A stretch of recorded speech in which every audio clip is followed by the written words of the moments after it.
Hello, hello, mob family. We're a little early. What time is it? Let's see. Let's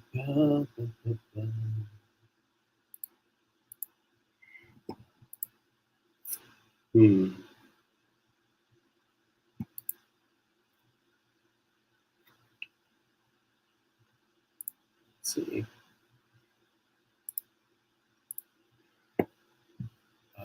Oh, we're right on time. Excellent. Let's see who shows up.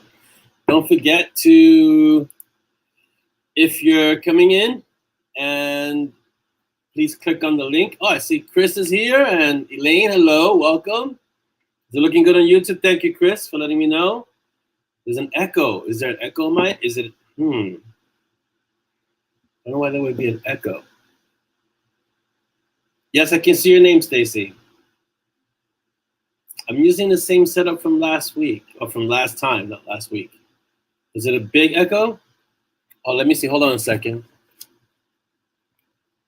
That should take care of the echo. Let me know, Chris. Is the echo gone? Hello, Craig.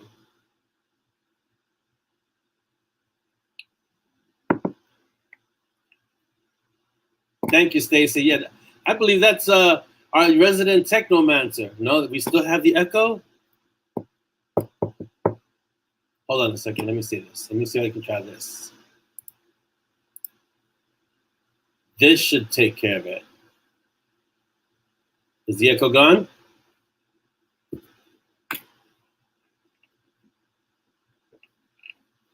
Morning, Laura. Do we still have the echo? Echo. Trying to see what would be the volume control. Hola, Julian. How are you? Chicks are good. I'm trying to get this echo situation down. Let's see, Mike. No echo? Chris, do you still have an echo? Yeah, Malcolm is saying echo, echo, echo.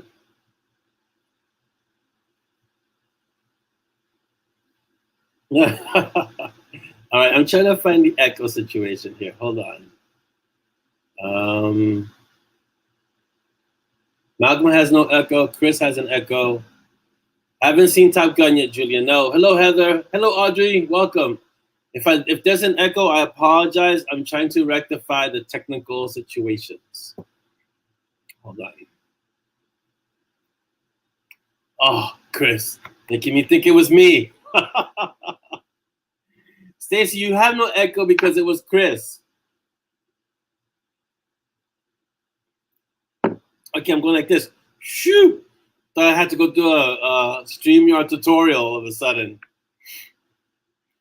So let's see. I see Paige, Craig, welcome, and Dragon. Malcolm, good morning. Actually, good afternoon. It's the new setup. It's all kind of, well, these are our growing pains. So we went from FB Live to using the phone. Now we're on StreamYard. So bear with us as we go through these growing situations. Yes, it was Z. Z created the echo. She was here earlier because she was not feeling that well, and then she woke up and said, "I have to go to school," because we were gonna keep her home because she really wasn't feeling well. And then she said, "I gotta go to school." I said, "Okay, fine, you gotta go to school." And so that's why Dolly's not here, because Dolly is taking her to school. So I am flying semi-solo today, but Dolly's always here in spirit. No, don't worry, Chris. These are the things, now we know. These are the things that happen. So how are you all doing today? I hope you're all doing well. Boy, did that sound country. Well, how are you all doing today? Yeah, it's been a pretty good day today so far. Yes, it's as a technomancer, whatever Chris does just travels through the internet, and we get results here. That's what happens. That's what we get, the effects over here. All right, so we have a few here. I mean, I can start with the shout out. So, first of all, hello to everyone on, I didn't sound Southern at all, y'all, Stacy. Shout out to everyone on YouTube. So we're on YouTube right now. I don't know if there's any, I can't tell who's on YouTube from StreamYard So I'm sure someone's on YouTube, I guess. We got 2 people on YouTube. I can tell from this newfangled StreamYard thing. So hello everyone on YouTube. And thank you everyone for coming from the MoB, of course. Thank you. You're welcome, Laura. I thought that was a pretty good snippet. I'm biased, obviously, but I thought it was a pretty good snippet. There's this old piece of advice that you're never supposed to start a book with dialogue. I think I've broken that piece of advice. I think I've broken that almost every book. So really, Stacey, I didn't know that. That's interesting. Maybe because you have a lot of transplants that go to Louisiana. It might be. Yeah. Yeah, it's a port city too. So you have a lot of mixing from all parts of the country and the world too. Okay, so hello everyone on YouTube. Instagram. I haven't posted anything on Instagram for a week or more. So I'm going to apologize for that right up front. But I will in the next following weeks. I'll be posting some stuff. I got to put the stuff up from Sepia. Every book gets like 10 excerpts, so I put them up on Instagram. So I'll be putting stuff up from Sepia Blue Demon up on Instagram eventually, next few weeks. If you want to follow us on Instagram, we're at Bitten Peaches. So I can even put that here. That's so freaking awesome. Let's see, at Bitten Peaches. Boom. Let's see if that shows up. No. Let's see. Oh, I got to do a banner. Excuse me, guys. Like I said, I'm still learning all this stuff. So it is at Bitten Peaches. Did it come up? I don't know if it came up. Show. Yes, that's where we are. We're at Bitten Peaches on Instagram. And then if you want to go to our ZAZZLE store, I don't have to spell it out anymore. This is our ZAZZLE store. The name of our ZAZZLE store. It's M&S at ZAZZLE. So go there and find us there. Oh, this is so cool.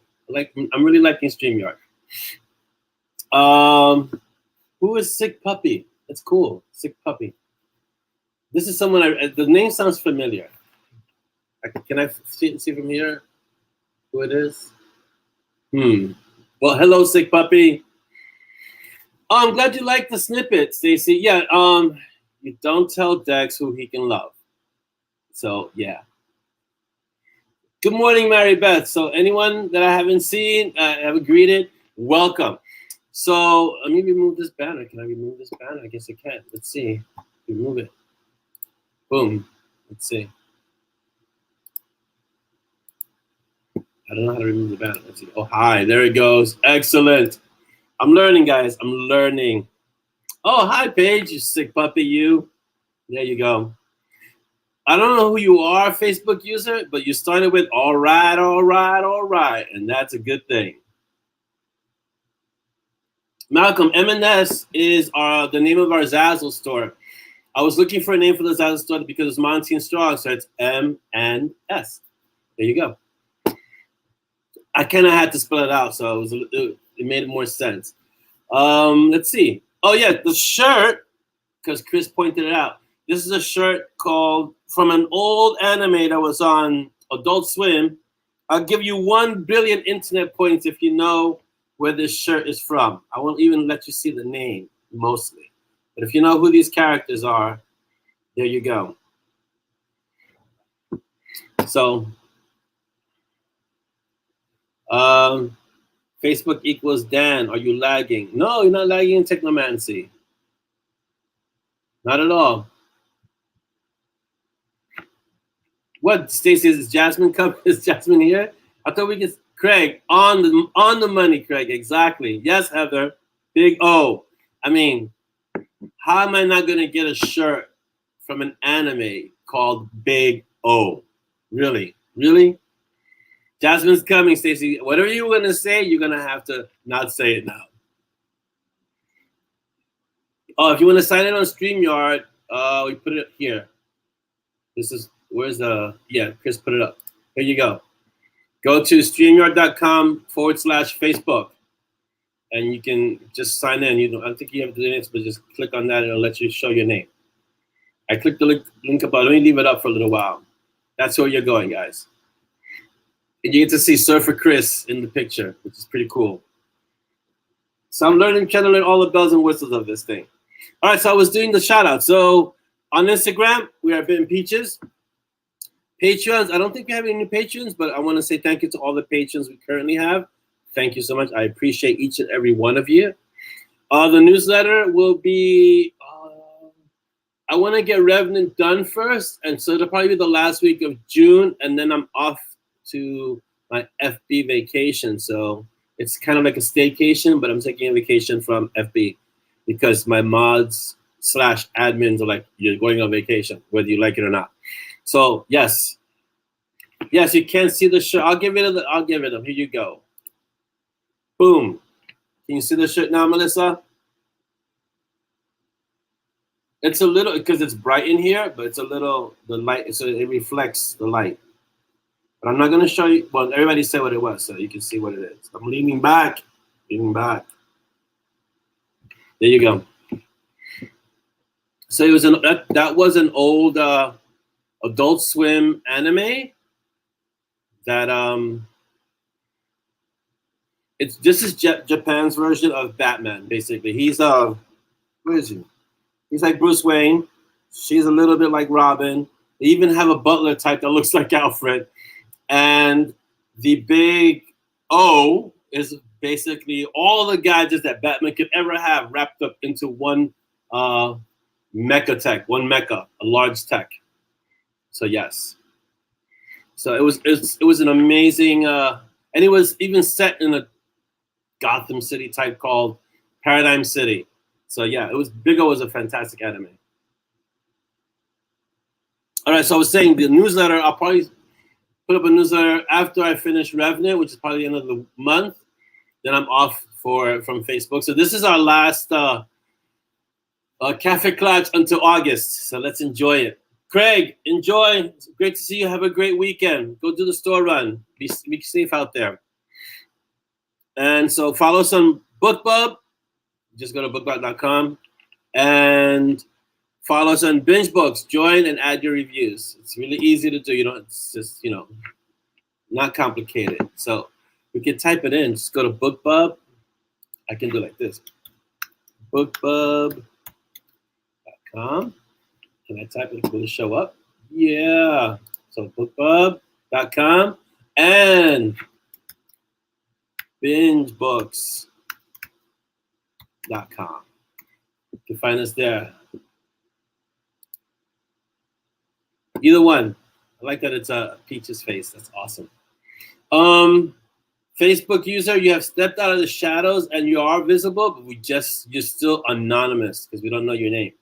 So maybe you want to type your name in your post, or you want to go to StreamYard and just say, you can show my name. And take that off the screen. Awesome.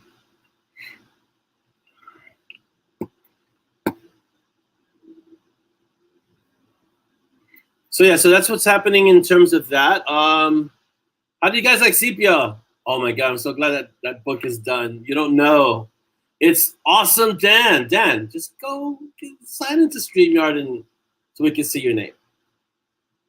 So what do you guys think of, what did you guys think of, those of you that read it, I don't want to spoil it for those who haven't read it, of the last book of Sepia?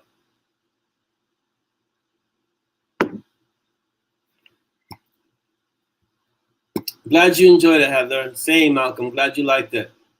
Yes, you got rid of the captions. Fantastic. It must have been on your end, Melissa. Sorry, because I don't have any captions here. So I'm glad you're enjoying it, Chris. Fantastic. It was like I was telling you guys, and I think I put it in the author notes, the back, that it was a tough one to write. Just because I don't know, Dan. I still see you as Facebook user. If that's you, if you just did. You should ask our resident technomancer. Thank you, RJ. I'm glad you like it. Malcolm says, awesome, was going to just keep the ebooks, but that last book boosted it. Oh, I'm glad you got the, yeah, that was the last one I was waiting for. I ordered the author copies. They just take a while to get, but I ordered that one. I would make sure I get, I'm going to put this up on the screen for Dan. Dan, there you go. Go there. I always get the books in paperback. So I have a whole shelf. Behind my computer, there's a big L shelf.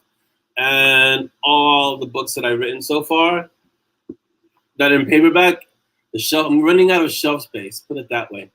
Thank you, Mary.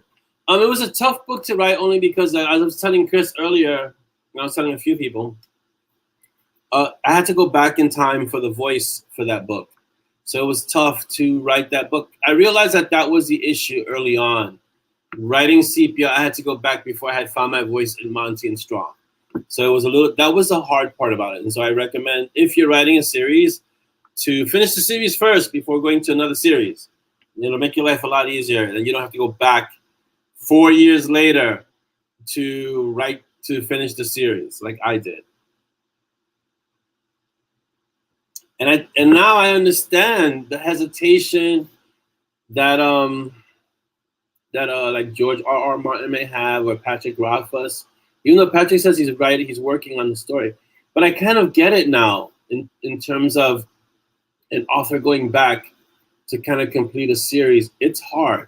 It's really hard because sometimes you lose the voices of the characters, and sometimes you just lose the voice of the story, and that takes time. So what I've always done in the past is reread any of the previous books. I know a lot of readers who do that, but as an author, I think it's better to finish the series. Yeah, you really can't go home anymore because you've matured. Usually you've matured as an author, and it's really hard to go back to where you were in time to that previous book, you know? What did Malcolm say? All M&S and paperbacks was planning on saying, yeah, I have the M&S paperbacks, I have the Spiritual Warrior paperbacks, I have the Sepia Blue paperbacks, I have a few other sorted paperbacks. So yeah, I need more shelf space. So it takes time. But as Chris was saying, you can't go home anymore, and that's what happened with Sepia. And a lot of you were saying, I didn't like the way Sepia 3 ended, and I remember reading the end of it, and I was like, yeah. So I'm glad we were to get to 4 and then 5, which is good. So now I'm doing, I'm in the middle of Revenant, which is the next M&S, so that's M&S 16, jeez. And The Gatekeepers Blood Bond is book 3 of the trilogy. And then I'm going to pause that for a little while. I'll leave it open in case I'm going to write more in the Porter and Bug world. But then I got to move on to other more Monty and Strong stuff and other trilogies that need to be finished. Some Assassin's Apprentice. Let's see. There's a few stories I had to get to.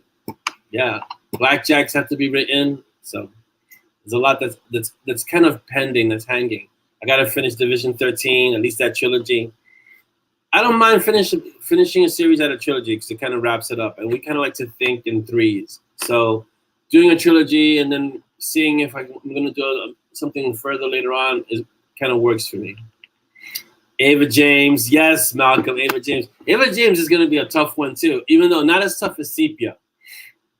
Because Ava James was already kind of becoming the voice of Monty and Strong.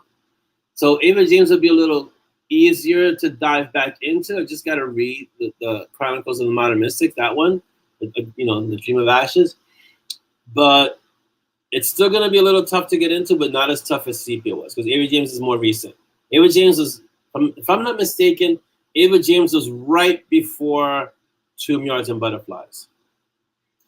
Yes, Stacy, I won't sleep because I don't need sleep. That's why I have Death Wish. Thanks, Chris. I appreciate it because that was my main concern with Sepia, is making sure that she had that the book had the right ending. The story, not just the right ending, but the book itself did justice to the series. So that was my only real main concern, and ending the book the right way too. Which I hope I nailed. You never really know. There's this whole thing that you, as an author or as a creative, you are the worst judge of your own work. What you think is horrible, other people will be like, "Oh, that was fantastic," and then what you think is, "Yes, I nailed it," other people are gonna be like, "Ooh, you could have done a little better in that one." So oh look, Chris is in 2 places at once. Awesome. Thanks, Malcolm. Appreciate it. Yeah, So for me to get to the ending of Sepia, that last 2 chapters, I think 3 chapters, it simmered. I had to let it simmer for like almost a week or so, just to, you know, I was discussing this with Chris and with Dolly. Like sometimes as readers, we get a finished product, right? But we don't know what goes into making that book. We don't know how long it takes in terms of, did the author agonize over this one chapter, or did it really just flow right away? And that last chapter took about, I want to say about 2 weeks to kind of flesh out and get it right and make the flow, the last 2 or 3 chapters to flow properly. It took a while, just because, you know, it's that whole bittersweet push and pull, that tug. I want to finish this book. I don't want it really to end, but I have to finish this book. You know, it's like that. Tan, welcome. You go to the back of the class to eat worms. It said thank you, continues Dan, but obviously not. I think Facebook needs to be put at the end of a phoenix. Yeah, I'll ask Nana about that. She's such a fun character. Did the author agonize over killing this character? Did he? Yeah. Yeah. I'm gonna give you the. This is like the behind the scenes. No, I can't, because some of you haven't read it. Maybe next MoB in August, I'll come back. I'll give you the behind the scenes on Sepia. We should do that. A behind the scenes, like the making of Sepia Blue, or the making of a Monty and Strong book. I think we'll do that for like one of the episodes, the making of. Like right now, currently, this book. If you did I put it up? Yeah, I put the map up. So there's a part in Monty and Strong currently where they're at Scola Tower, which is this little. I mean, it's tiny. This little island off the coast of Italy. It's so small that you really can't see it on a map unless you. I mean, you got to zoom in. Even on Google Maps, if you look up Scola Tower, it's like a dot, right? And so things like that, like the making of. I'm gonna start doing the making of, like the making of Revenant. What went into the making of Revenant, and you know, so you can see a little bit of the how these books are written and what's the behind the scenes on these books and some of the research that goes into it, because it's a lot. There's a lot of stuff that goes into writing stories. If you want to make the story sound authentic, I guess, you know? Yeah, the pin, you know, when you type in Google Maps, you type in place, they put a waypoint pin. The waypoint pin blocks is so big. The waypoint pin is bigger than the map, than the island of Scola Tower. It's that tiny. So, you know, as I was saying, it's good to see a little bit of the creative process of how, at least in this case, how books are written, because it makes it feel more authentic. Sometimes all that research distills into a paragraph or even maybe like a sentence or two, and you've invested like sometimes hours. You can get lost in these rabbit holes, but it's that one sentence that makes it seem more authentic. Like Stacy will know this. When I write Ezra, there are certain things that I have to have Ezra say, and he has to say them in a certain way that's that has to sound as if he's as he's speaking Yiddish, or if it comes from the Jewish culture. But it has to sound right. It can't just be me making it up. And you wouldn't imagine the amount of research I've had to do, like looking up Yiddish slang or Hebrew slang and these things that are inherent in a culture that if I don't get it right, it's not going to sound authentic. And sometimes I'm reading pages just to get to like a paragraph or something that Ezra might say, an offhand comment, but it has to sound right, you know? And Ezra, I channel all my Jewish teachers that I grew up with that taught me life lessons are channeled into Ezra. Yeah, Chinese, oh man, I can't even imagine Chinese. Like I get to Japanese because of my martial arts training, and I had a lot of Japanese teachers. So I have kind of how they would react, the stoicism of the Japanese culture. I've done a lot of research on it because, again, of the martial arts. But even that is very narrow, and for other things, I'd have to broaden the research. But yeah, I can feel your pain. I can feel your pain, Chris, with the Chinese.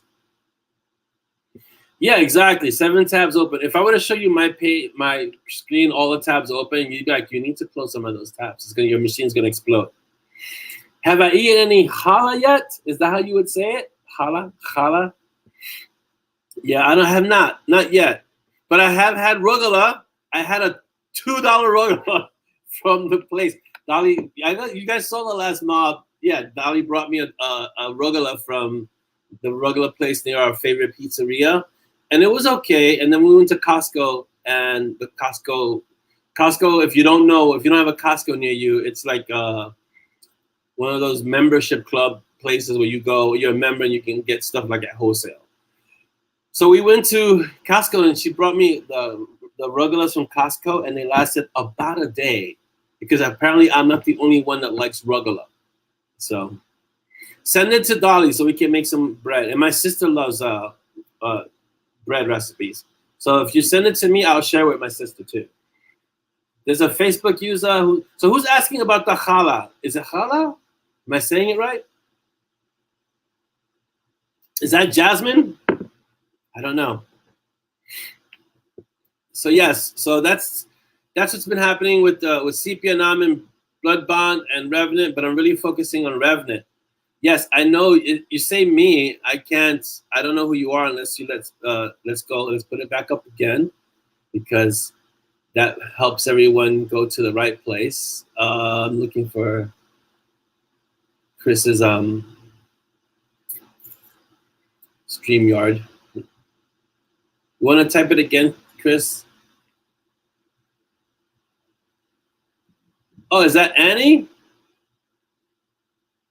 Hello, Annie. Welcome.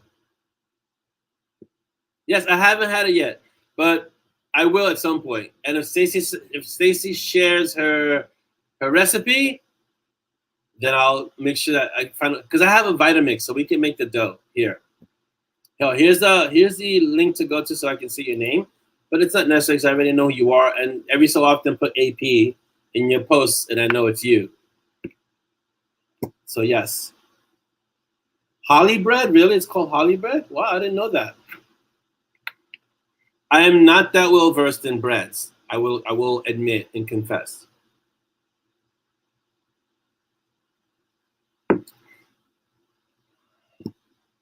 See, maybe it's something.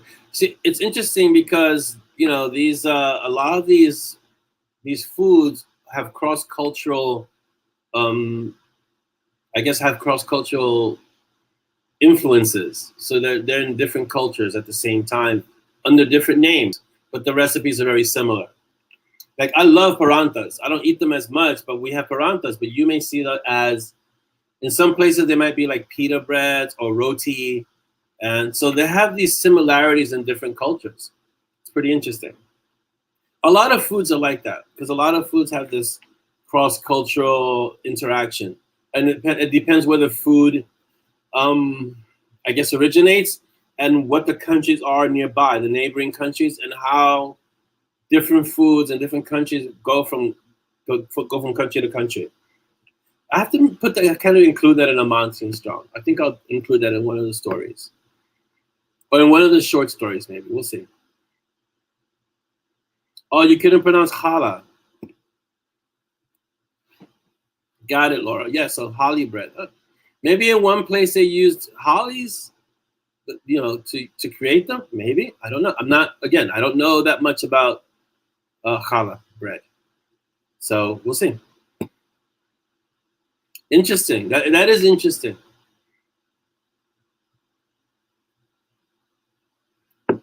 And now we learned something new, Stacy. See, Laura, I hope your shoulder's doing better. I know you were having situations with it, so I hope it's doing better.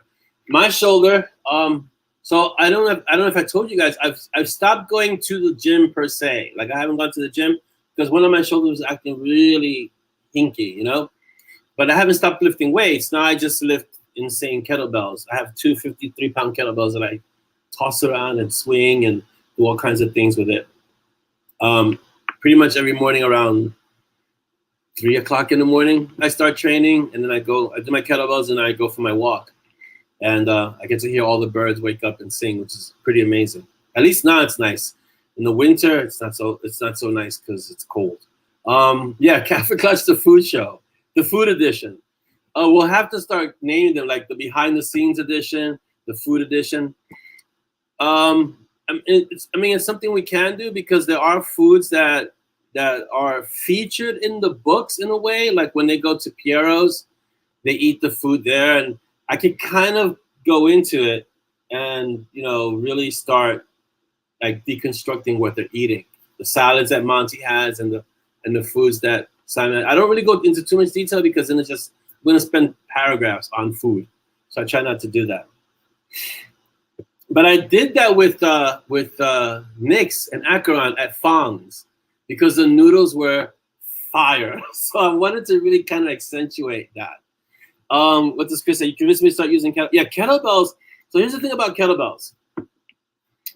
Kettlebells are, first, they're really old. They've been around for like forever. And they're not exactly Russian, even though the Russians really kind of promoted it and made it big. But they've been around since before Russian culture. And they've been in many different cultures. You can find some version of a kettlebell almost every culture. Like even ancient Greece had something that looked like a kettlebell. Ancient Japan had something like that too. In the Hojo Undo parts of training, which is like it was like rigorous training. So kettlebells, I started with a 35-pound after I left the gym because my shoulder was really wrecked from the gym barbell work, and I couldn't even do this, right? So it was really painful. So I said, I'm gonna have to rehab myself before I can get like functional use again. So I started with the 35s, and now I'm on the 53s. Let me show you if I can get you a 53. This is a 53. It's not that heavy, but it's heavy. But if you use kettlebells the right way, swings, some other things you could do, it will give you range of motion again because it's a ballistic movement. And so your body has to learn how to use it differently from barbells. So that's why I've been doing kettlebells. Okay. Yeah, you should definitely use the band, Stacy. It's really good. That's also another thing that's really good. Let's see, what did Dan say? I missed a chick here. I should have signed in as Silk. Then I would have known who you were. That's right. How could you miss that one, Dan? You're going to have to do it next time. Pastrami. Oh, I can't wait. So I got to figure out a way to get to Katz's now. Because now that the city is kind of has lifted some restrictions, I've got to figure out a way how to get to Katz's. And they do deliver, but I don't have to deliver way out here. It's in Manhattan. I'm in Queens. But I think they deliver like across the country, so it shouldn't be that hard to get Katz's pastrami here. Oh, can you imagine a sandwich with Katz's? Oh. Yeah, bands are good until they break. Kettlebells never break, which is the great thing about kettlebells. Yeah, Chris, we do have a lot of cultures. I think we could do a food show just from the people in the MoB, all the different foods that we have in the MoB. That would be awesome. And CrossFit training, yeah, it's big in CrossFit training, kettlebells, for sure. But then barbells are too. So barbells are used differently. They kind of do the Olympic lifts in barbells, the clean, the press, overhead press, the snatch, things like that. But with kettlebells, it's pretty standard stuff. They do swings, they do cleans and snatches all the way up, and they do it for reps, for repetitions. Yeah, Heather, I agree. Fire noodles are delicious. That's why I include them in Fong's and in Nixia and Acheron's story, in the Darkin stories. Laura says her shoulder still needs work. It feels stiff. Yeah, do your exercise every day. That's awesome. And the pulleys, be great. Oh, wow, that's great. You're going to New York.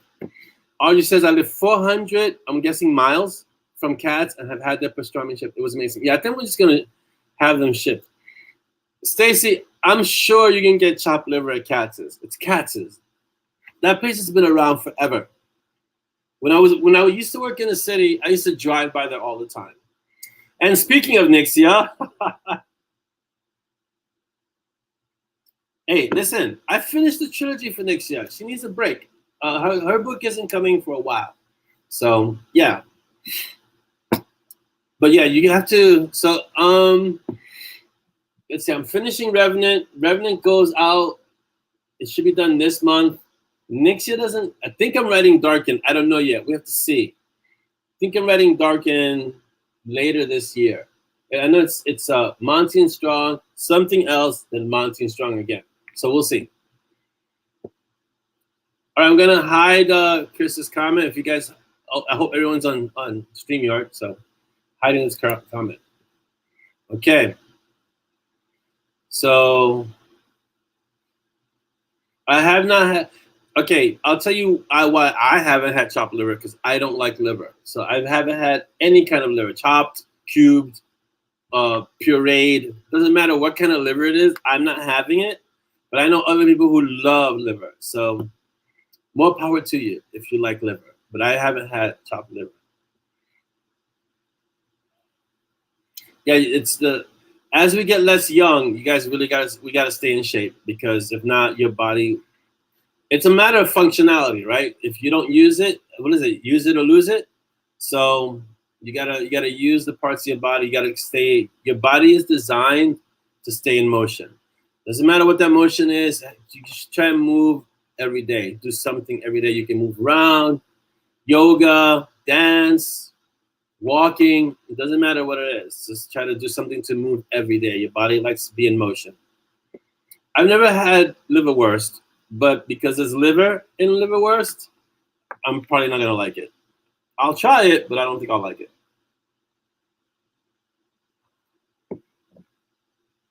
Yeah, I haven't had. Yeah, I stay away from all things liver. So, all right, let me get to the book and audio update. So, I was gonna have Bloodbound scheduled for this month, but I'm switching gears a bit and focusing on Revenant. So Monty and Strong should be done by the end of this month, and it goes to the art at the end of this month. What's today, the 16th? So yeah, it should be done by the end of this month. And then right after that, because Bloodbound is like halfway done. So then I just jump right onto Bloodbound, but you won't see much about it because that'll be in the middle of my FB staycation. So you'll hear about the art, but then that's probably all you'll hear about from me in July, because it'll be in July. Audiobook should be coming out soon. It should be, I know I think it's the next audiobook, which is probably Stormblood, will be at the end of fall, I think, if I'm not mistaken. So yes, it'll be at the end of the year. And I think those are most of our author, unless you guys have any questions about CPL or Revenant or Bloodbound, which I can't tell you much about the last two because then it would be spoiling stuff. So, but definitely we can talk CPL for those who've read it. Even for those who haven't read it, can't say too much. Is that what liverwurst is? Braunschweiger? Yeah, I'm gonna pass. Liver sausage. Yeah, passing on that. So what are the mods going to do when you just can't stay away? I've been threatened with caffeine denial. It's a strong threat. So yeah, I don't like pate because it's liver. Pass. I don't know, Stacy. I'm really gonna try and stay away. Really, I am, because the admins have given me strong warnings about staying away. So I'm really gonna just try and stay away. I'll check in with them, but I won't go into the room. Let's see what happens if I'm not. I don't really know if I'm gonna be missed, because the room is so awesome and the mods and the admins are so awesome that I may not be missed. They'll just be like, hey, you guys remember that Orlando guy? Yeah, it might be like that. So plus I'll be busy. I'm sure Dolly has things planned for me because I won't be on Facebook that much, and we'll probably catch up on some stuff. We'll only have the Valkyrie because the older Valkyrie and the Warrior are going away for the summer. They have different plans. So we'll have the youngest Valkyrie. So she'll be like the only child for a few weeks. So we'll do things with her. We'll go to the beach. We'll do things like that.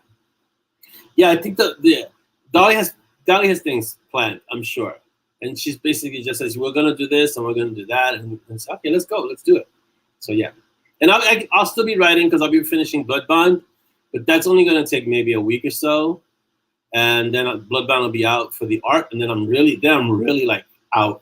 Like you won't see me at all. Well, you're not going to see me at all in July, but you won't hear anything from me for the month of July. Yeah. Yes. So here's the thing. Yes, they didn't threaten me with the wrath of Dolly. They don't have to. Dolly's awesome. She doesn't get wrathful. Stacy says, I am gonna do it. I'll staying off won't be too hard because I'll keep myself busy.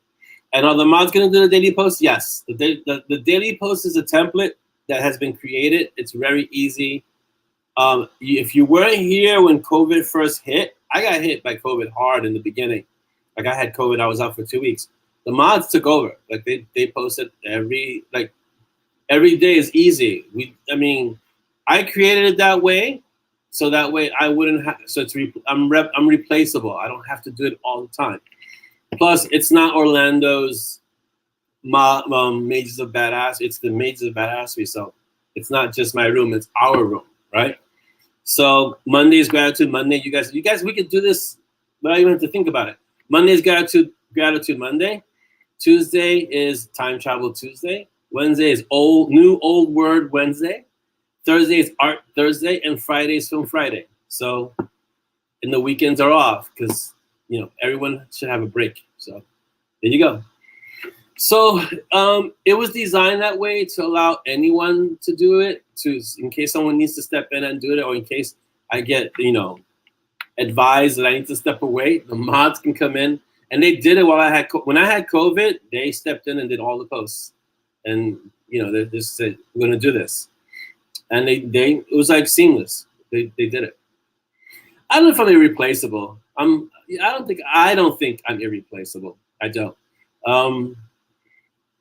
I like to think that my stories will go on after me, which would be nice. When you're an author, basically your stories do live on after you. So that's kind of a cool way of immortality. Your stories, even if you go, your stories still remain behind, which is pretty awesome, And people can read your stories years. I mean, look at the stories. We can still read Asimov. We can read Heinlein. We can read Frank Herbert. We can read all these great authors. I mean, Shakespeare. Read all these authors, and they're long gone, but their work has remained. So they're still talking to us. They're still telling a story, Yeah, I think having a structure like that, because even though each day has a theme, we don't just stick to the theme. It's not like it's rigid. The mob is a very fluid place. As long as it's safe, then you can pretty much discuss pretty much whatever. I mean, there are some parameters. We don't allow any, hate speech or, attacking anyone.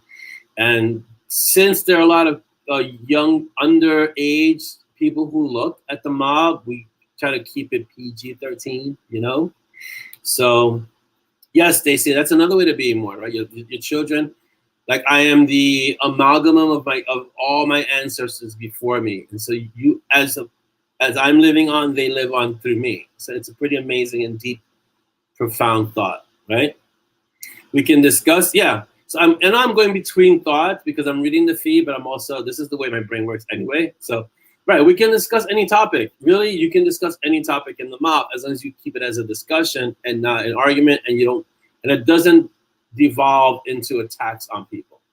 Then you can discuss whatever you want in the mob. But as long as it's a discussion, as long as it's civil, and as long as there's respect being shown, it's a cool place to do that.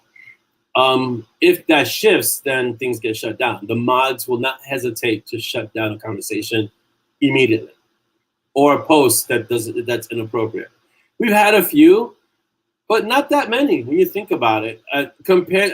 I'll tell you, I've heard horror stories in other rooms, and our room has not had horror stories. We've had incidents here and there, but the reason that we don't really have, it's not rampant, is because the mods do watch. Like, some people think I'm joking when I say the pack is always watching. The pack is always watching because we have a cross timeline pack, like in terms of time zones. So there's always someone watching. They're not all in the East Coast. They're not all in the West Coast. And not all. So we've got people, all mods from the pack are all over the world. So someone is always watching. And yeah, like Chris says, compared to some other groups, we're saints. We're like, there's been horror stories. I've heard horror stories. I've seen horror stories. In some other groups, it gets out of control. And so we want the mob to be a safe space for everyone. Doesn't mean everyone has to agree. That's not what it means. It means that you can come to the mob, hang out. You don't have to even participate by posting something. We have so many lurkers. There's like 1,500 people. According to FB, there's 1,500 people in the mob. You don't. If all 1,500 people started speaking, they'd shut down the room because it just would be too much. Out of the 1,500 people, I think maybe 100 contribute regularly. Maybe. So it's okay to lurk in the mob, because I've had people who say I don't ever post, but I like reading the posts, or this post made my day, or I really needed this post today. So you don't know who you're touching with those ripples when you drop that stone in the pond. So being in the mob, you're not obligated to post, you're not obligated to contribute to every conversation, but you're definitely you're definitely welcome to come in and hang out. I've always said the mob is like your favorite cafe. You hang out in the back, bring your coffee, you can read the posts, try to put a bit of everything. There's funny posts, there's serious posts, like the last post we had about drugs. That one got really serious, really deep, really quick. Like when I posted the one about Vibrant, because I was living off Vibrant in college. I mean, I was taking them like Tic Tacs. I was wired for about 2 years. So that post was a little bit on the more serious side. And so, some people were talking about being 19 years sober or 24 years sober, 10 years. It's like major things that even 1 day of sobriety is a big deal, So 19 years is an enormous accomplishment that should be honored and celebrated. And so we have posts like that. And then we have posts like Calvin and Hobbes, which is like, it seems superficial and funny, but Calvin and Hobbes can be profound and funny at the same time. So we run the gamut on things, and you'll have things that are related to the books. I try not to put too much of the books because you guys read the books. So I try not to put too much of the books unless I'm putting stuff like snippets, like today. But other than that, you see me rarely discuss the actual books. It's more, let's discuss things in life. Let's discuss what we're going through and what we're going through together. We can discuss the books, but I try not to put too much on the books because that's not what the group is. The group is really a place for us to get together and hang out and spend time with each other. And C and H, as I like to call them, or Malcolm was saying, Calvin and Hobbes. Calvin and Hobbes has some really profound moments. You just have to kind of read between the lines, but it is really profound. And thank you, Mary Beth. It's my favorite group too. So, because here's the thing, we don't know how we touch other people when we're doing things that we consider just regular mundane things.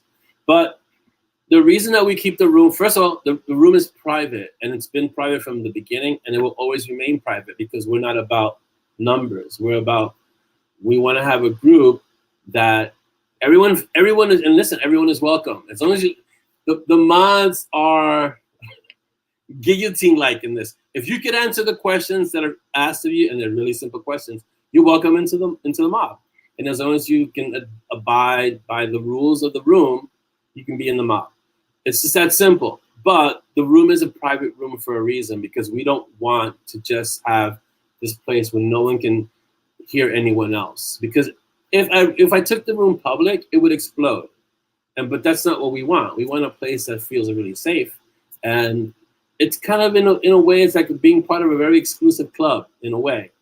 But everyone's welcome. You just got to know how to find us. If you read the books, you know where we are, Let's see what Dan's saying. I like the mob as a distraction from the real world. The real world is heavy enough that its weight doesn't need to be carried into what I consider my escape.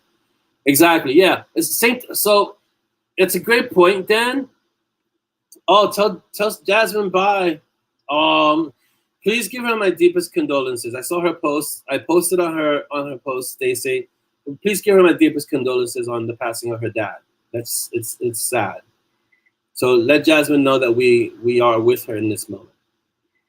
So Dan, I was discussing that with someone in regards to the Monty and Strong books. Someone had asked me why I don't make them a little bit more deeper, I guess was the feeling, or a little bit more profound, less snark. Okay, I'm gonna do less snark. That's just not my voice, And I told him that, and John Lodson told me this. He was like, we write palate cleansers. That's the term that John uses, palate cleansers. I like to say I'm a pulp fiction writer. I like to compare myself to like Raymond Chandler and Dashiell Hammett, and not that I'm that good yet, but maybe one day I'll get to that level. But in the, you know, pulp writers wrote because they had to keep food on the table. They weren't, so they were cranking out these books. And I don't set out to write profound books. What does happen though is that in the stories themselves, like even the snippet, right, that you saw today from Revenant, that you can't help who you love. It's a profound thought, but put into a lighthearted situation. But it's a profound thought. But the books aren't written to be profound. The books are written to distract you, to entertain you, to make you smile, make you laugh, make you, you know, want to smack Simon upside the head sometimes. That's what the books are for. They're there to entertain, and that's what writers, authors are. At least us pulp writers are there to entertain you, to distract you, to maybe show you a better world, even if it's for a few hours, that you can take a glimpse or take a dive into a better world. And yeah, like Chris is saying, pulp writers used to be paid by the word, so they made sure they were prolific. Almost all of them were prolific writers, and so that's what I am. I'm a pulp writer. I don't pretend that it's anything else. I write to entertain. I write to have fun. I write the books that I like to read, which is key. Good morning, Lisa. Welcome.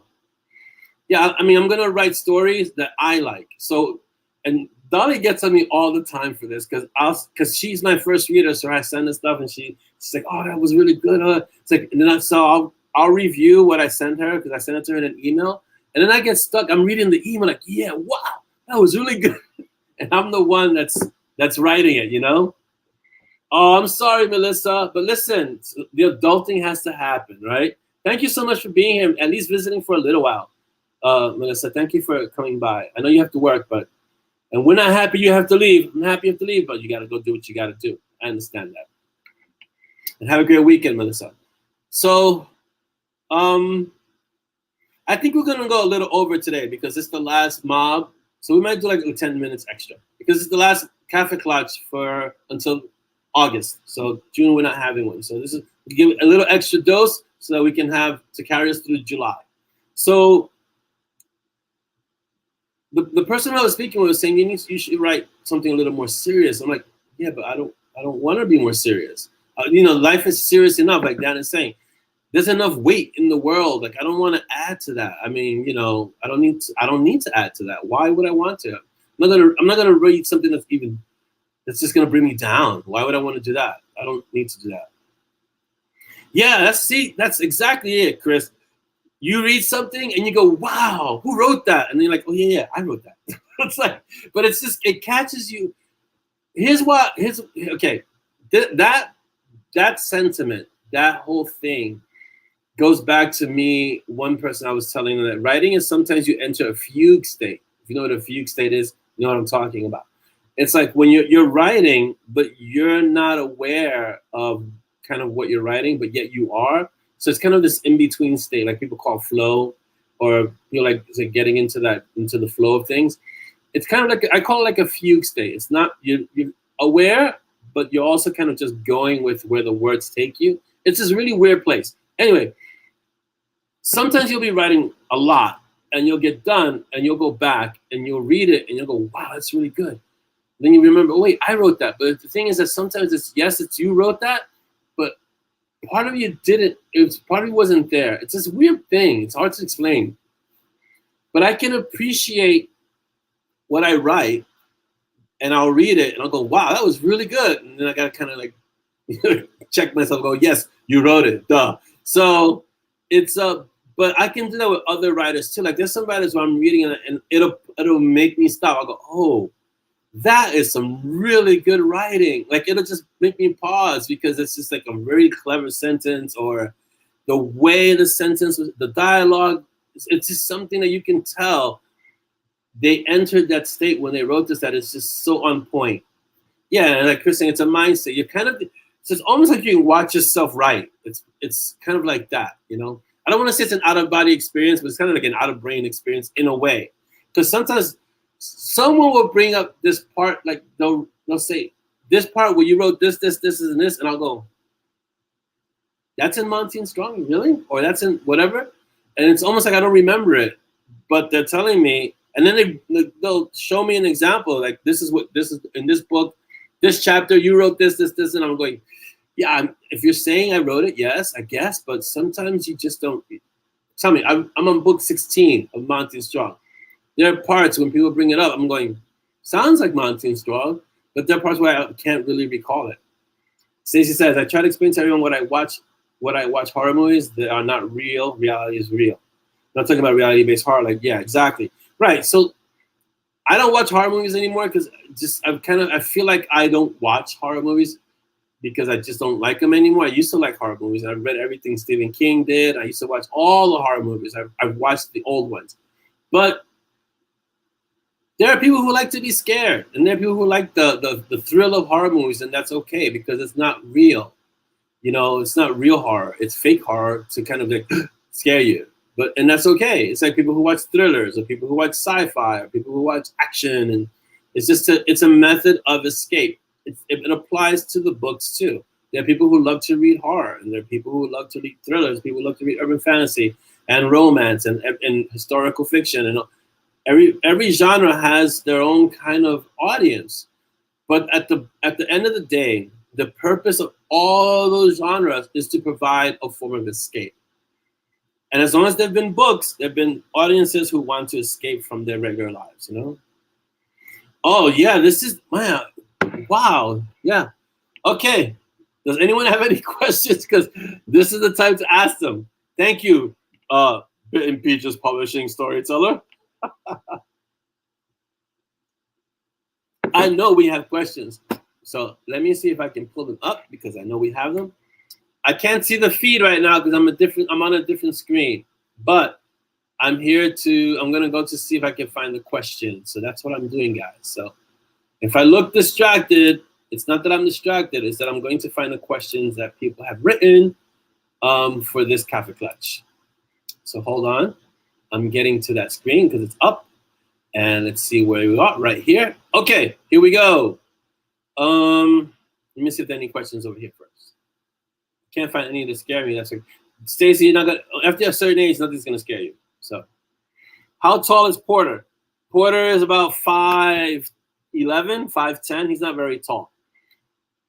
And Bug is about 5'2", I want to say. They didn't get the height too accurate on the covers of the books. So, that's why.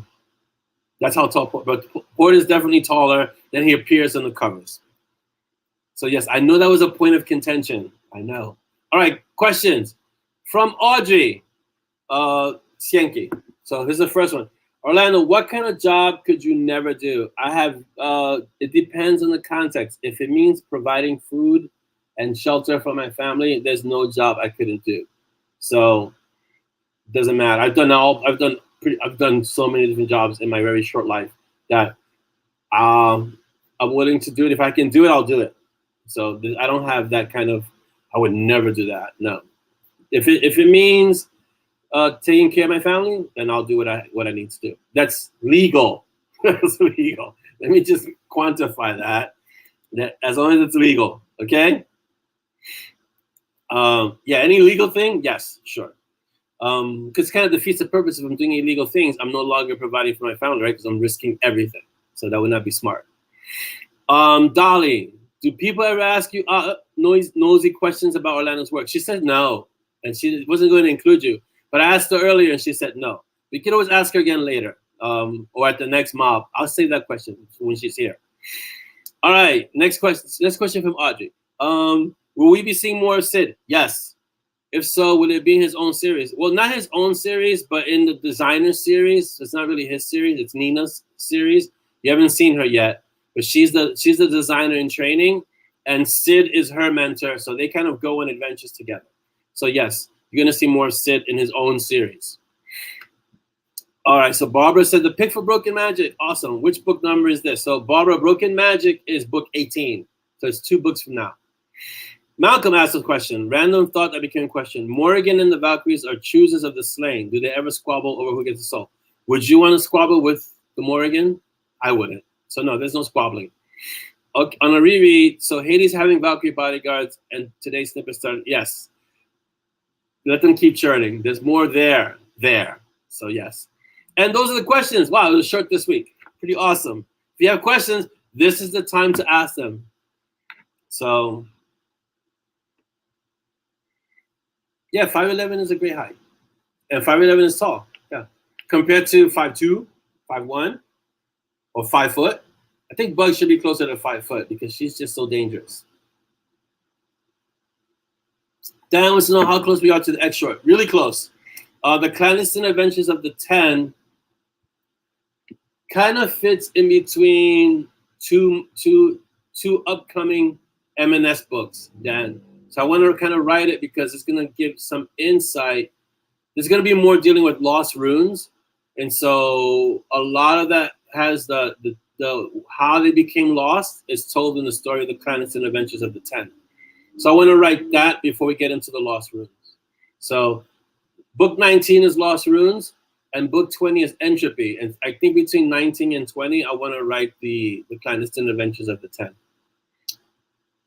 Audrey says, ask any special fellowships during your hiatus. No, I have to. We're going to be doing things here. The youngest Valkyrie is in a program called Prep for Prep, which is out of 3,000 kids, they only accept like 100, and she got accepted. So it's like school all summer long. So it's like really accelerated learning, and she got in, and so we kind of have to stay here so she can go to school. She goes to school every day in the summer, like even Saturdays, I think. So it's tough. But her siblings also went to the same program. So Dolly creates geniuses, basically. So no special trips, and you know, we'll go to the beach because I love the beach. So we'll go to the beach. We'll have I'll do some karate with Z in the park to give her a break from all the studying because she's going to be studying heavily in the summer.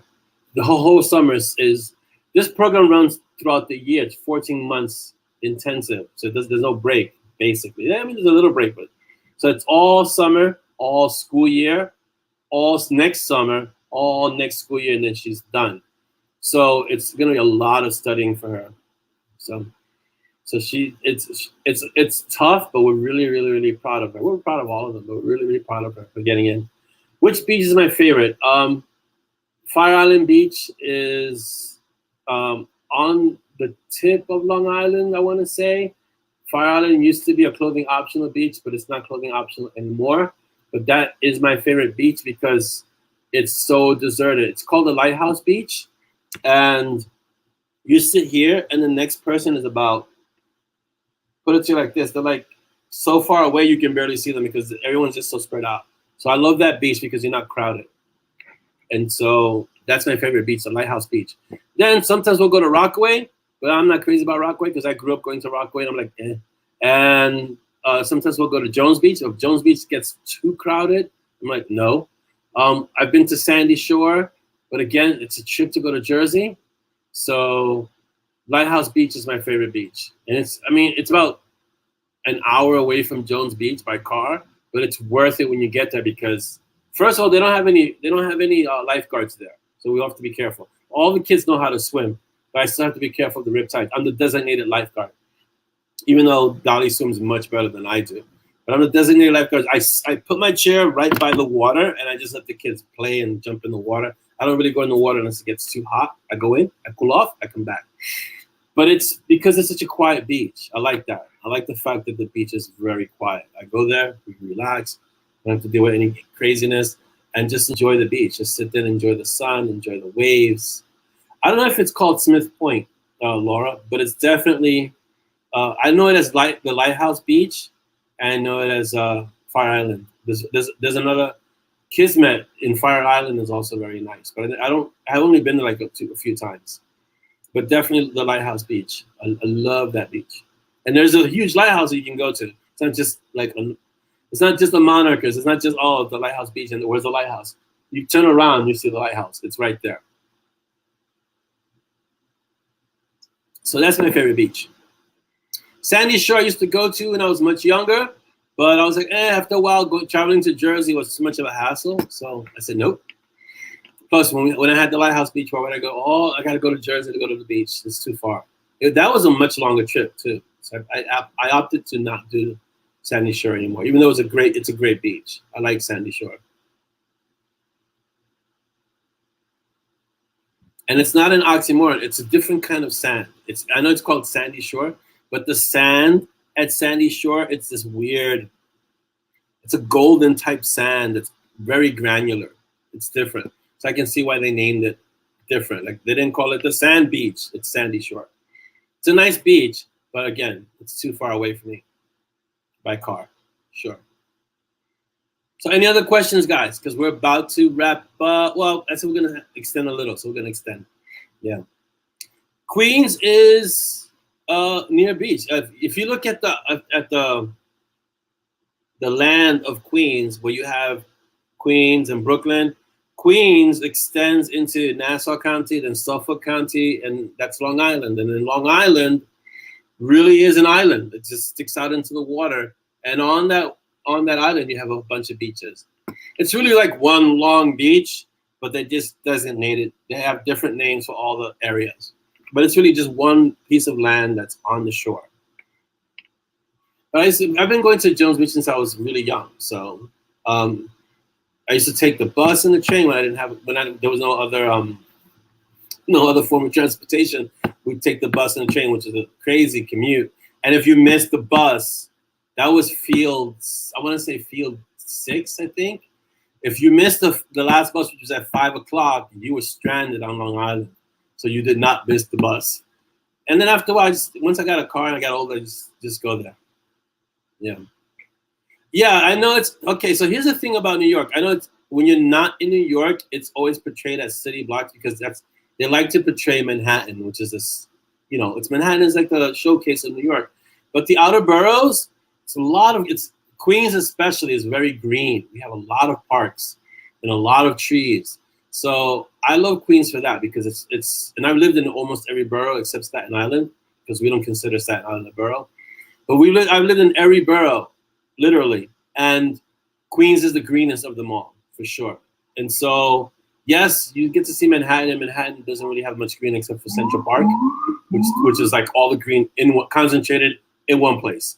But in the rest of New York and all the boroughs, the green is spread out everywhere. Queens is a really beautiful borough in terms of it has trees on every block. It's really nice. And the parks are usually huge and have some green too. So it's really awesome in that regards. And there's a reason why I have my kids in Queens and not in like the Bronx or, certain parts of Brooklyn. Because I lived in the bad parts of New York. And when I say the bad parts of New York, I lived in one part of the Bronx where we had shootouts every Friday. You could set your calendar by that.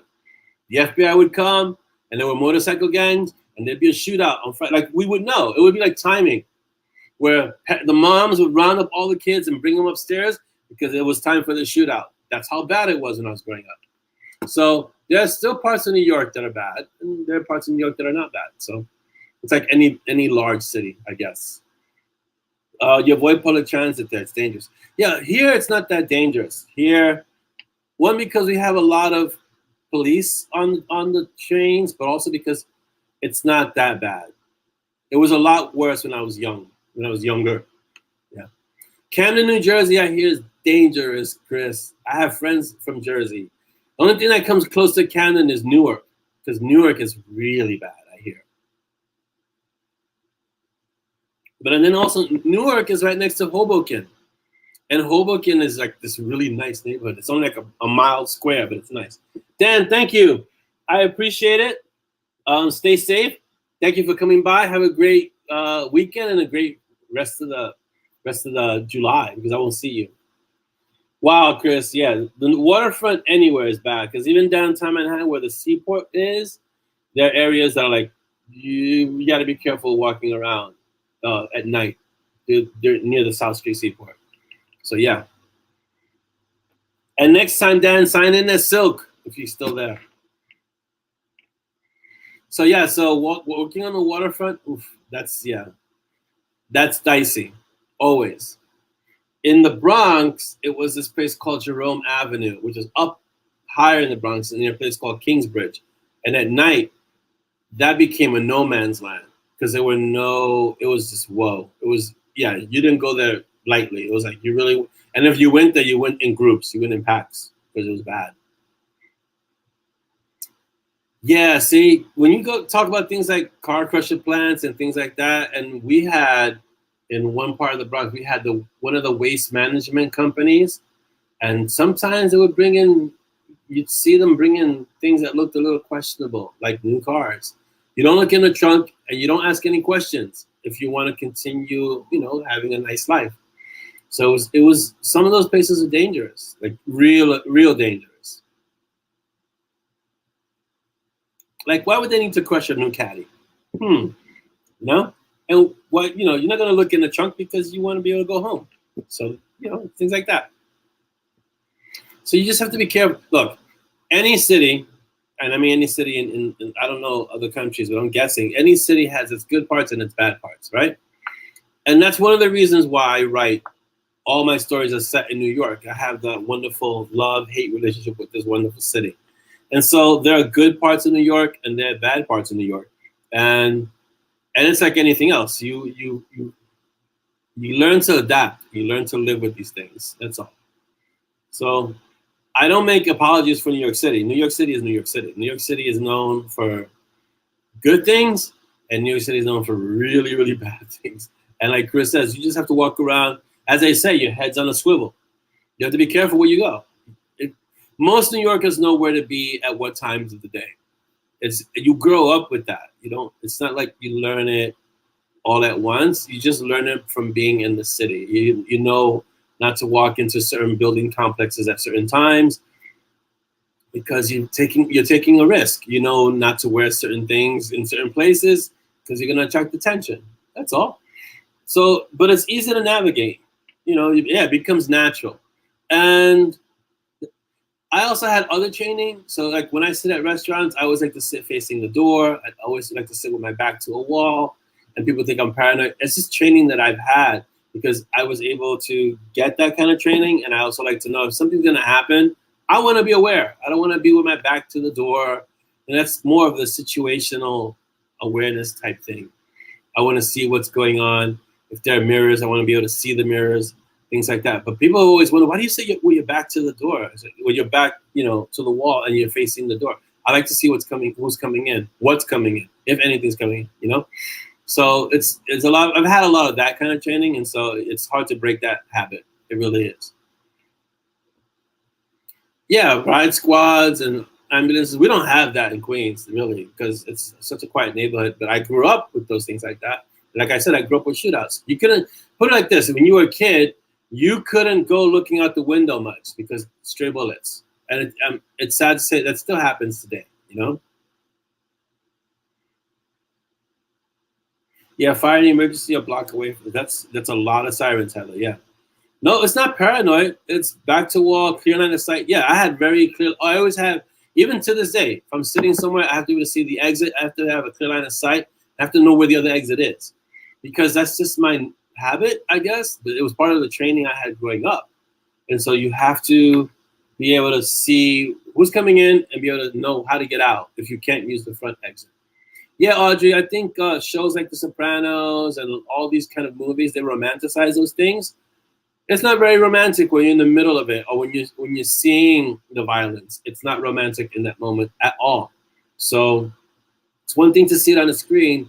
It's another thing to be present while it's happening, And then I didn't grow up in a very nice neighborhood, I want to say. And I didn't grow up in a very nice, let's just say I wasn't sheltered. Okay, I've had weapons pointed at me in my youth. Things have happened, all kinds of weapons, every kind. I had all kinds of friends, and they were involved in all kinds of things. And we're talking now the 70s, the 80s, where New York was really rough back then. So I know what it's like to have weapons pointed at me. I know what it's like to walk into a street and realize I'm going to have to fight my way out of here. So I've had that kind of stuff. I don't want my kids to have to go through that, So, I've gone to so I used to be a big handball player, not so much now, but there were parks where you would go, some of the best players would be there, but you knew that if it got dark and you were still in that park, you were going to have to fight your way out of the park. That's just the way it was. So you went there to play the best players, but you also knew if the sun set and you were there, you're going to fight your way out. That's just the natural thing. There were areas, even in Queens, where if you went past certain blocks, you understood that to get back home, it was going to be a fight, or you're going to have to be really fast, run really fast. So that's just the way it was. I'm no longer there, and I don't want my kids to be exposed to that. So, you know, I've moved them in a place where that's not the norm, you know. But when you were young, like I was telling Dolly, I used to be a graffiti artist when I was young. Not many people know that. But as a graffiti artist, you had to be fast. Because if you're going to be, as we used to say, tagging up or throwing up pieces on the train, and the MTA, they did patrols then, and they caught on to you, you had to run. And I'm not talking about a little jog. You had to be a blazing fast runner because they would let dogs loose on you. And you had to outrun dogs and juke them and jump over fences and do all kinds of things. That's just the way it was. So, yeah, and like Malcolm says, I lost a lot of friends when I was younger because we romanticize that stuff as we get older, but there are many friends who didn't make it through that. You know, I remember having this conversation with Dolly. It's a miracle that I'm here today. Considering all the things that I've done in my life, it's a miracle that I'm here today to even have this conversation with you, because all the things that I've done, I was very, very, very lucky, so lucky. And like Malcolm says, there are many who didn't escape the life, or who just continued in that life and ended up either in jail or dead. It happens, you know. So I'm very happy and fortunate to be here and hang out with you guys and be able to write stories and have awesome readers. It's a very different life. And then, yeah, it's like Chris says, our job isn't done yet. There's a reason. Here's the thing. When you get to that point in your life when you're like, why am I here? What am I doing? Understand that if you're still here, your job is not done.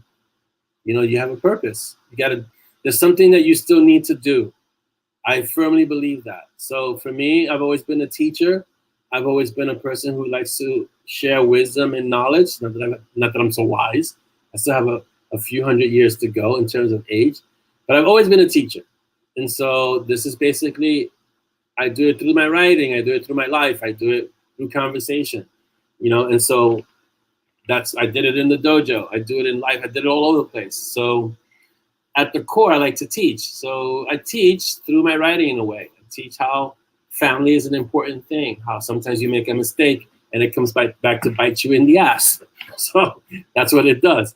And so if you read the stories, there are a lot of lessons in the stories of Monty and Strong and in all the books, but all those stories are there, and you're slowly learning.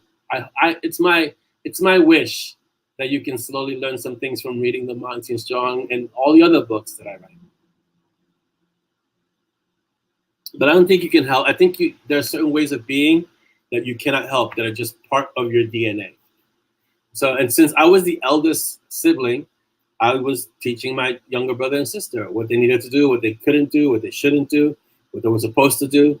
That's just the way, that's the way the structure was when I was growing up. Like my mom was the matriarch, but I had to be kind of like, I'm the older brother, I gotta watch out for everyone. And so that has never changed. That's just the way my life is. And so if you read my books, like someone asked me what's the theme of Monty and Strong. I said, come on, it's there. Family is the theme of almost every book that I write. If you ever wonder, what is the theme that ties all of Orlando's books? Family. Not necessarily the one that you're born into. Sometimes the family you choose is stronger. The bonds are stronger with the families you choose than the families that you're born into. But it's always family, you know? Yes, Malcolm, I taught them how not to get caught. They didn't listen sometimes. Like my younger brother would do things. I say, listen, what you got to do, this is how you work around mom. And I would break it down, and he wouldn't listen, and then he'd get caught. So, but I gave them the strategies. My sister, on the other hand, was very good at not getting caught. Unless, the only thing with me and with my sister and my mom is that they were too similar. So it was like friction constantly. So sometimes my sister didn't know how to be tactful, and she would say things that would just trigger my mom, and then that would be it. But most of the time, my sister did things, and she never got caught for it because she listened My brother, on the other hand, he didn't listen. He got caught all the time. So I tried. Yeah, and see, Chris, same thing. My mom worked, even though she worked at home, but I was the one who would watch them in school. I was the one who did homework with them, like with my younger siblings. I was changing Pampers at 7 years old. I was cooking by the time I was 8 for the whole family. Because my mom, after my younger brother was born, we were all C-sections, right? So if you know about a C-section, after my youngest brother was born, she had a C-section. Back then it was these big staples. I remember touching the staples.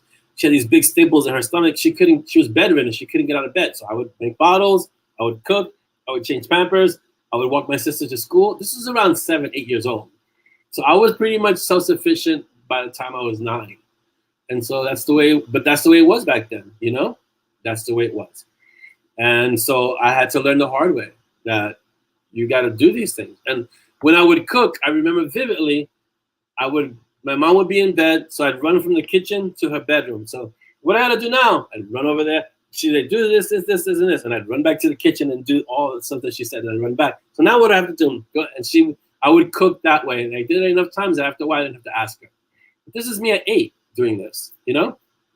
I would have let my kids do go near the stove at 8 now. So some of them do. But at 8, I was basically the dad. In fact, my little brother used to call me daddy up until he was like 5, 6. He learned I was just his big brother, not his dad. So it's like that, you know? But like Chris said, yeah, words of, let's see what are family, friends of family, right choices, that can be difficult. Right choices, that's mounting strong. And that's the theme. I didn't set out to write the theme that way, but I think that's when you realize that you as an author come through in all of your books somehow. And that was a theme. That's the theme of my life. Family. Anyone who knows me knows that my family is really important to me. So that theme naturally is going to come out in the books. Chris is saying words matter, truth matters, family matters. Yes, and family always comes first. And it's like you guys hear me say it all the time. I've had people in the arts that can't get to this because of life, and I go, or something happened in their family. I go take care of your family. Take care of your family first. There's always going to be another shred. Go do what you got to do, but your family always comes first. And I always refer to the MoB as a family, not as my fan group or my reader group. It's a family because that's the way I wanted to feel. I wanted to feel like a family. And a family, we've got all kinds. We've got the crazy ones. Every family has a few crazies. We've got the really serious ones. We've got the funny ones. We've got the ones who are the glue and hold everything together. We've got everything in a family. And that's the way the MoB is too. We're a family in that sense, you know? Whether by birth, blood, or marriage, or friendship, family was a bond that cannot be broken. And that's very true. And I teach that to my children now. I say, there's going to be a time, it's not to sound morbid. You know, I don't say it in a morbid, I say there's a time when I'm not going to be here, your mom's not going to be here, and all you have is each other.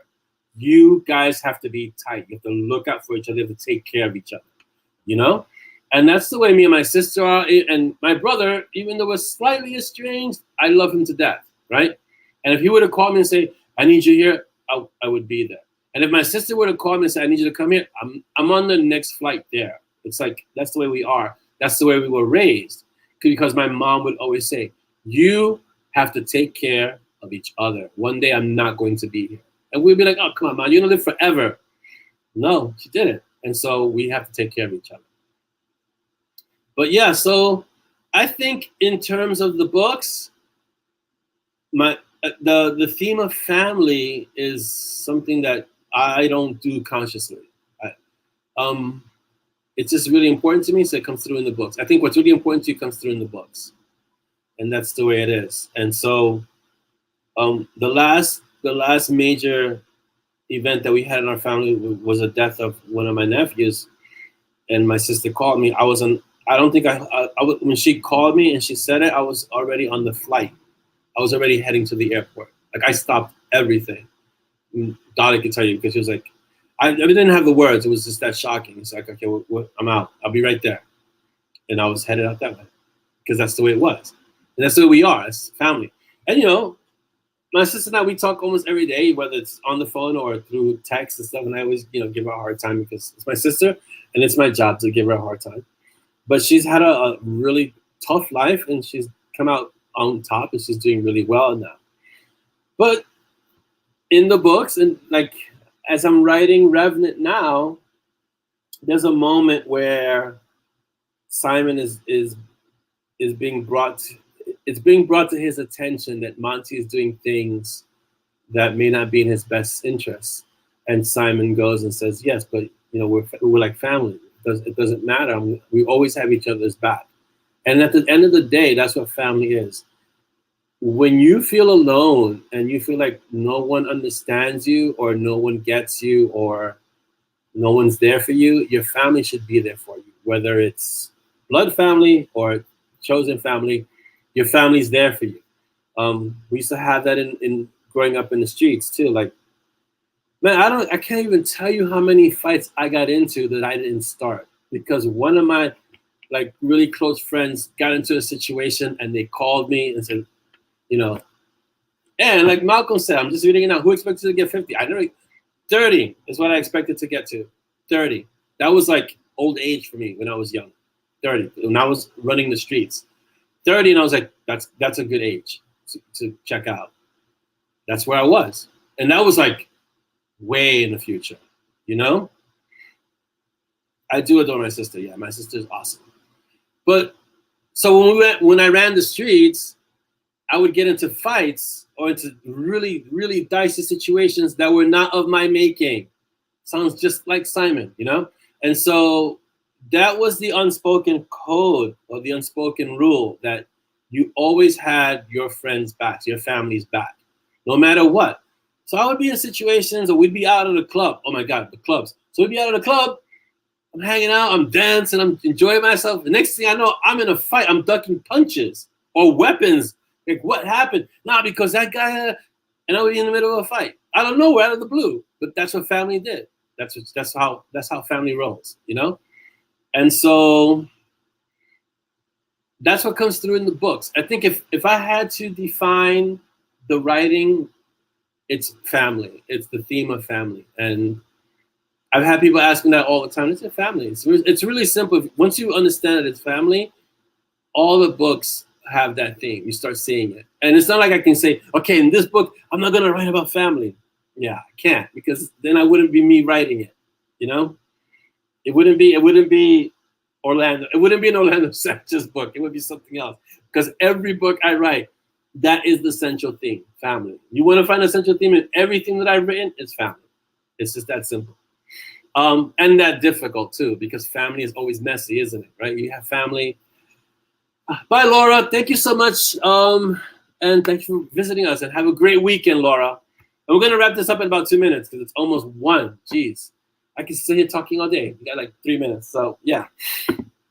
So, yeah, Malcolm, it does seem to be a dying trait, but hopefully not. It still exists somewhere. It still exists. It's still around in many places. It's not that much of a dying trait, but it's true. You don't see it as much. Oh, my God, author promos. All right, Chris. Let's do the author promos because let me talk to the boss about the deadline of time. We're good. All right, let's go. Author promos. We always got to do our author promos. So who do we have, Chris? Because I don't know how to access this from StreamYard. Can you put it up in the all right, the Litching Hour. Whoa, that sounds good. All right, let me put this here. Oh, this is from Rick. All right, so this is, put it here. The Litching Hour is releasing next Tuesday. So these are our closing promos. The Litching Hour is releasing next Tuesday. Go to Amazon.com. It's a Bill. Is this the Rick Gualtieri doing it? Looks like a Rick Gualtieri. So go get this book. There it is, the Amazon link. You got it all the way up to the ASIN at the end. It's awesome. So get this book. Who's the author on the Litching Hour, Chris? Can you give me authors? I don't know who does that. I'm thinking it sounds like a Rick Gualtieri book. All right, so this is a Rick Gualtieri book, The Litching Hour. Go get it, guys. Let's support out in the authors. Next, who do we have? Oh, John JL. So John Logden has his Gravedigger Mythos Book 1, Grave New World. Go grab it. It's out, and I read the first chapter. It was awesome. So go get this book. It's on Amazon. Look up John Logsdon, Gravedigger Mythos, Book 1. The title's Grave New World. Go get yourself this book, okay? Let's support our indie authors. Ben has a new book out too. Relic. I don't think it's new. Is it Rue? I don't know if it's new, but it doesn't matter. He has a bunch of books out in the Relic series. This is book 9. Go grab it. Here's the link. Please get it, guys, okay? Because it's awesome. Nicole. Thank you, Facebook user. I think is that you, AP? Okay. So Nicole Grotepas has, and the Dreadnoughts, she has a box set, and it's only 99 cents. So listen, I know I posted up in the mob before, so go get this box set from Nicole. She's a great author. Please get her books, and it's only 99 cents. So listen, it's like a no-brainer. Go get it. Let's see, Relic 10 is coming. So book 9 is done for Ben Zakheim series, and he's working on book 10. So Relic 10. Let's see, what's this? Who's this? Oh, Rachel Carr. So she has Half-Hearted Hunter, False Icons book 3. So I know Rachel, we've spoken in the past. Go get this book. She's a really good person. So go get her book. She's on book 3 of the False Icons. Awesome. So here's the link. Go grab it, guys. Who's this now? Last author of this week, Chris Chrisman. He's a debut author, and his book is Mixed Magic. He's already working on book 2. So that is awesome. So go get book 1, Mixed Magic, and we're anxiously awaiting book 2. So get cracking. Are you not done with book 2 already yet, Chris? That's how we do this. It's like you finish book 1, and your readers will be like, okay, so where's book 2? So get cracking. Audrey, you're very, very welcome. I really appreciate being able to be here and spend time with all of you. Thank you so much for being here. You guys are amazing, and you make this possible. You make all of this possible. You make the Monty Strong series possible. You make the mob possible. You make having our room awesome.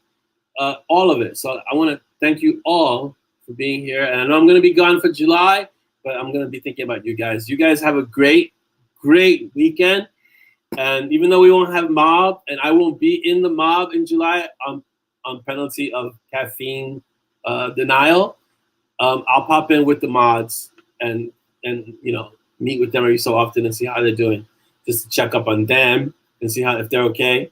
But other than that, you won't see me in the mob for a month, and I'll be stepping away. So I'll see you all in August. So that's awesome. The pressure, Chris. That's right. You should be finished, but you're not finished. You should be writing book 3 by now, Chris. I know what you're doing. Stop slacking. Thank you, Heather. I know the sale ended on Nicole's books, but it's still a great series, so pick it up anyway. Thank you, Chris. It was an awesome show. Thank you all for being here for the last show for this month and until August. And you guys are always welcome to go ask the mods anything at any time, and also speak to Chris and Joe, who are also admins. So they have the authority to do things. So you can always speak to them. I will always try to stay excellent, Malcolm. You guys help me stay excellent. You guys keep me excellent. So yeah, I really appreciate all of you. So have a great weekend. Enjoy, those of you, because I won't be in the mob. Enjoy your July 4th and your time off if you have it, and enjoy your Julys. I mean, I'm still going to be in the mob until the 1st of July, until the end of the month. But I'm going to say it now because we're not going to have another Kaffeeklatsch until August. So you guys stay awesome, be excellent, and of all things, be uncommon. Bye, guys.